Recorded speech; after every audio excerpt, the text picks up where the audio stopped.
waxay yidhahdaan qoraacaan oo Braziliana Paulo Coelho bay yidhahdaan Paulo Coelho waa nimanka buwaagta ugu badan ee dunida la iibsada leh almost waxaan filayaa 150 million copies ka badan inay bookiskiisu gaadhayaan 150 milyan wax ka badan waa the second man bay yidhahdaan dunidaba saa wax u publish gareeya waa nin ahaan jiray waagii hore qoladan adabkee wax tiriya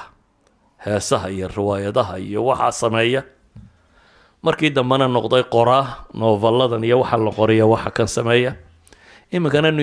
United Nations ka buu malaawi yahay rajul salaamka dunida qisaskiisa waxa kamid ah qisa yar oo kooban shaka yar oo kooban buu qoray shakada kooban uu qoray wuxuu yiri oday baa jariidada akhrisanayay buu yiri dabeetana inan yar oo dhalay ayaa mashquuliyay markuu sidaada rugba ku yar ba su'aal weydiiyo mashquuliyo kan yar iska mashquuli buu isnaysiin marka intuu jariidadii rogay ayuu xaashimaabka dunidu ku sawiray intuu soo jeexay ayuu googooyay markaasuu intuu u dhibay buu halka fadhiso dunidii dib isku rakib maabkii dunida samee wuxuu isla hadee ka yar dirtay kugu soo noqon maayo qisadu waxay sheegaysaa inaan 15 daqiiqaba gaadhaynin markuu ka yara maqnaa ayuu soo noqday isagoo wada bahashi markaasuu yidhi waa tan waan sameeyey odaygu su'aal buu weydiiyey war ma hooyadaabaa kuu dhigtay jugraafiga buu ku yidhi markaasuu yidhi may